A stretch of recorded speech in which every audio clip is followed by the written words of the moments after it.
नमस्कार। हमारे YouTube channel read Sanskrit सर्वे पठन्तु संस्कृतम में मैं आप लोगों का फिर से स्वागत करता हूं। आज मैं आप लोगों के लिए विसर्ग संधि का एक नया टॉपिक लेके प्रस्तुत हूं। विसर्गस्य लोपः, विसर्ग का कैसे लोप कर देंगे, ये हम लोग आज इस टॉपिक में पढ़ेंगे। विसर्ग संधि का बहुत ही इम्पोर्टेंट टॉपिक है जो कि आपके सिलेबस में है। तो किम नाम विसर्ग संधि, विसर्ग संधि क्या है ये आप लोग जानते हो। हमारे बाकी के वीडियोस में भी आप लोग सीखे होंगे विसर्ग संधि क्या है। विसर्गस्य स्वरवर्णेन सह व्यंजनवर्णेन सह वा मेलनेन उत्पन्नः विकारः अथवा परिवर्तनम विसर्ग संधि इति कथ्यते। विसर्ग का स्वरवर्ण के साथ अथवा व्यंजन वर्ण के साथ मेलन होने से जो मॉडिफिकेशन होता है, जो चेंजेस होता है, उसको विसर्ग संधि कहते हैं। ये आप लोग पहले से जानते हो। आज की टॉपिक में हम लोग पढ़ेंगे विसर्गस्य लोपः, विसर्ग का किस प्रकार लोप कर देंगे, विसर्ग को कैसे हटा देंगे, अदृश्य कर देंगे। ये हो गया आज की टॉपिक। अदर्शनम लोपः, लोपः का डेफिनेशन कहा गया है अदर्शनम लोपः, जो दर्शन नहीं होता है, जिसका जो दिखाई नहीं देता है, उसको लोपः कहते हैं ग्रामर में, व्याकरण में।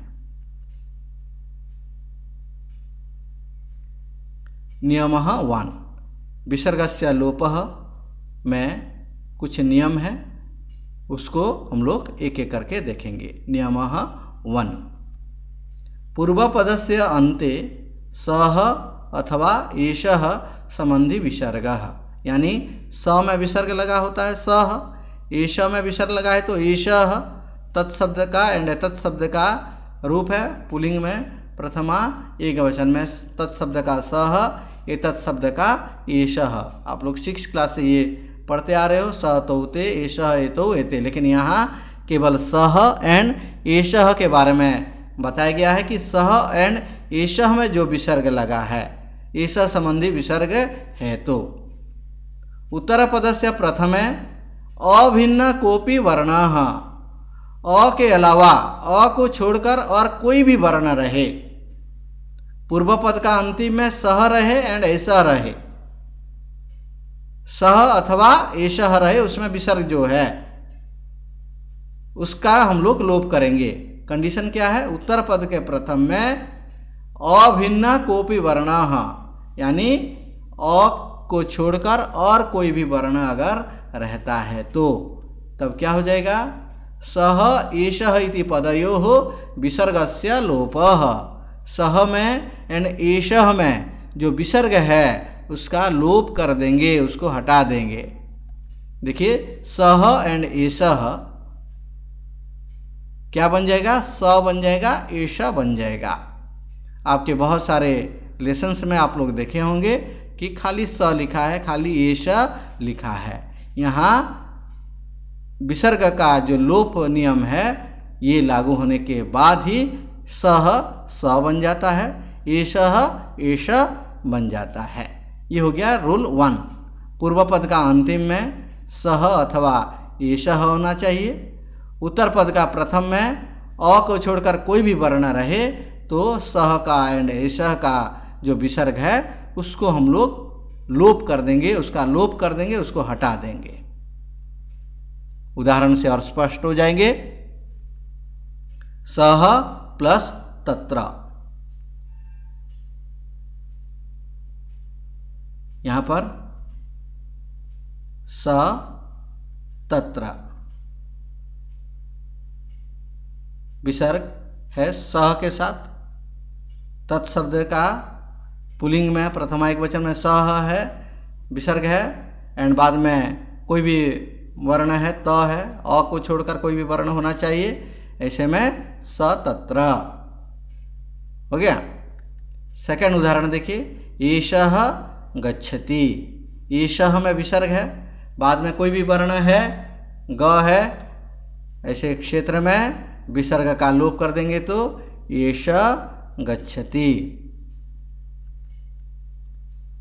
सह प्लस इच्छति,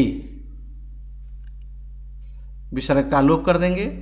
ई है, अ नहीं है, अ होने से नहीं होगा, विसर्गस्य उत्तम हो जाएगा अ होने से, इसलिए अ को मना किया गया है। विसर्ग के बाद ई है, इसलिए विसर्ग का लोप कर देंगे, स इच्छति। यहाँ आपके मन में एक डाउट हो सकता है, स प्लस स एंड इच्छति हो गया, स में अ है, इच्छति में ई है, अ प्लस ई मिलकर ए हो सकता है, शिक्षति हो सकता है, नहीं, ऐसा नहीं होगा। विसर्ग संधि होने के बाद और यहाँ फिर से स्वर संधि नहीं होगा, ये याद रखिए। विसर्ग संधि होने के बाद यहाँ पर फिर से स्वर संधि नहीं करेंगे, इस क्षेत्र में नहीं करेंगे। नियमः 2, रूल नंबर 2, पूर्वपदस्य अन्ते आ प्लस विसर्ग, आ के साथ विसर्ग लगा हो अगर पूर्व पद का अंतिम में। उत्तर पदस्य प्रथम है स्वरवर्ण, वर्गीय तृतीय चतुर्थ पंचम वर्ण य र ल व ह, ये सेट को याद रखिए, इसको कहेंगे मृदु व्यंजन। एंड वर्गीय प्रथम एंड द्वितीय वर्ण को खर व्यंजन कहते हैं, लेकिन यहाँ वर्गीय तृतीय चतुर्थ पंचम वर्ण य र ल व ह, इसको हम मृदु व्यंजन कहेंगे। ये मृदु व्यंजन होने से अथवा कोई भी स्वरवर्ण होने से क्या होगा, ना आ परस्थितस्य विसर्गस्य लोपः, आ के बाद पूर्व पद के अंतिम में आ के बाद जो विसर्ग है उसका लोप हो जाएगा। आ परस्थितस्य विसर्गस्य लोपः। उदाहरण से और क्लियर हो जाएंगे।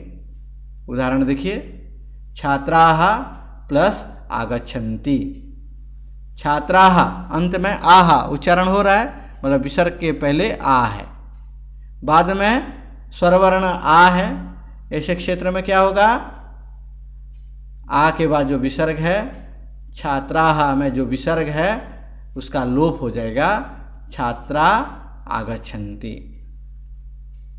ताः प्लस हसन्ति, आह के बाद मृदु व्यंजन ह है, तो ताह का जो विसर्ग था उसका लोप हो जाएगा, लोप होने के बाद ता हसन्ति।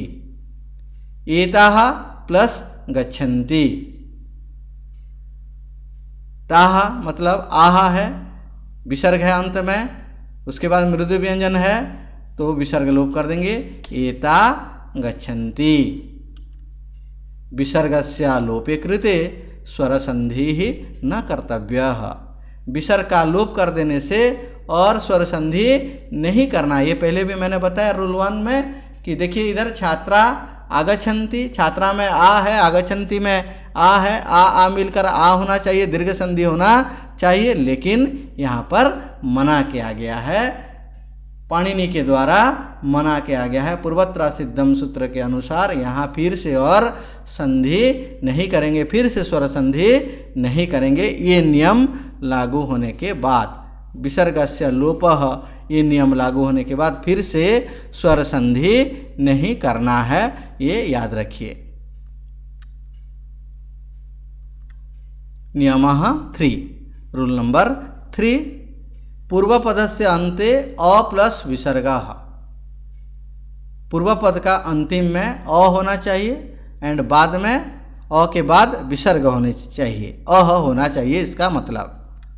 उत्तर पदस्य प्रथम है, उत्तर पद के प्रथम में अभिन्न स्वरवर्ण, अ को छोड़कर कोई भी स्वरवर्ण रहे, अ को छोड़कर कोई भी स्वरवर्ण अगर रहता है, मतलब पूर्व पद का अंतिम में अह रहेगा, उत्तर पद का प्रथम में अ नहीं रहेगा, तो क्या करेंगे, अपरस्थितस्य विसर्गस्य लोपः, पूर्व पद का अंतिम में अ के बाद जो विसर्ग है उसका लोप कर देंगे। ये हो गया रूल नंबर 3, अ के बाद विसर्ग, लेकिन उत्तर पद का प्रथम में विसर्ग के बाद फिर से अ नहीं होना चाहिए। उत्तर पद का प्रथम में अ नहीं होना चाहिए, मतलब अ के बाद विसर्ग एंड विसर्ग के बाद अ नहीं होना चाहिए।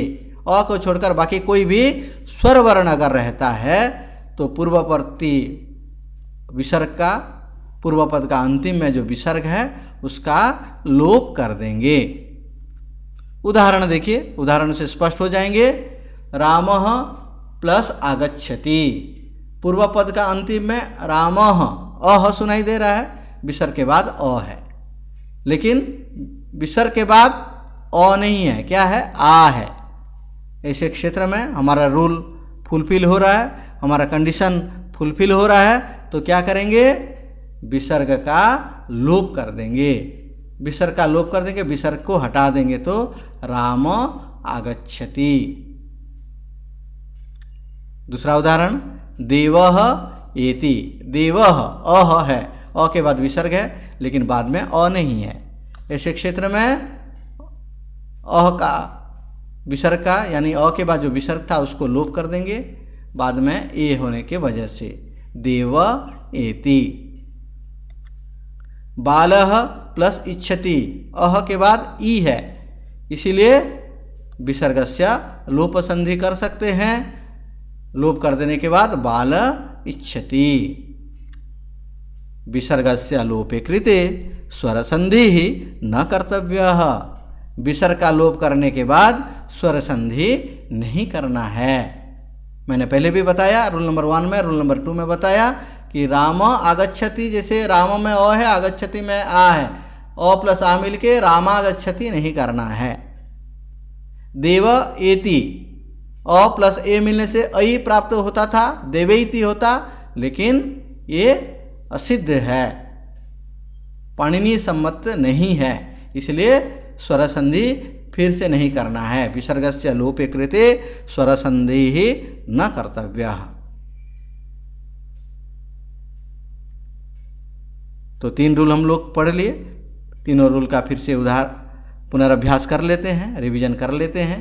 सह एषः के बाद अभिन्न कोपि वर्णः रहता है तो सह तथा एषः में जो विसर्ग है उसका लोप हो जाएगा, सह बन जाएगा स, एषः बन जाएगा एष। सेकंड रूल, आ के बाद विसर्ग होना चाहिए, उसके बाद कोई भी स्वर वर्ण अथवा मृदु व्यंजन, यानी पूर्व पद का अंतिम में आ और उसके बाद में विसर्ग, उत्तर पद का प्रथम में कोई भी स्वर वर्ण अथवा मृदु व्यंजन वर्ण होना चाहिए। तब क्या करेंगे, आ के बाद जो विसर्ग है, आ परस्य विसर्गस्य लोपः, आ के बाद जो विसर्ग है उसका लोप कर देंगे, उसको हटा देंगे। रूल नंबर 3, अ के बाद विसर्ग होना चाहिए, पूर्व पद का अंतिम में अह होना चाहिए, अ के बाद विसर्ग होना चाहिए, और उत्तर पद का प्रथम में अभिन्न स्वर वर्ण, अ को छोड़कर बाकी कोई भी स्वर वर्ण अगर रहता है तो पूर्व पद में अ के बाद जो विसर्ग है, अपरस्य विसर्गस्य लोपः, पूर्व पद का अंतिम में अ के बाद जो विसर्ग है उसका लोप कर देंगे। ये 3 रूल है, तीनों को याद रख लीजिए। पहले सह एषः का विसर्ग लोप करेंगे, उसके बाद सेकंड रूल में आ के बाद विसर्ग का लोप करेंगे, फिर अ के बाद विसर्ग का लोप करेंगे। तीनों का कंडीशन अलग अलग है, तीनों को याद रख लीजिए। उम्मीद करता हूँ विसर्गस्य लोपः संधि आप लोग समझ गए होंगे। इस प्रकार के और भी उदाहरण आप प्रैक्टिस कर सकते हैं, आपके रेफरेंस बुक्स होंगे, टेक्स्ट बुक में भी बहुत सारे विसर्गस्य लोप का उदाहरण होंगे। अभ्यासवान भव जो बुक है एनसीईआरटी का वर्कबुक, उसमें भी बहुत सारे उदाहरण है, उनको भी प्रैक्टिस कीजिए। और इस प्रकार के और भी वीडियो देखने के लिए हमारे चैनल को सब्सक्राइब कीजिए, लाइक कीजिए एंड शेयर कीजिए। बहुत बहुत धन्यवाद वीडियो देखने के लिए। जय तु संस्कृतम, जय तु भारतम।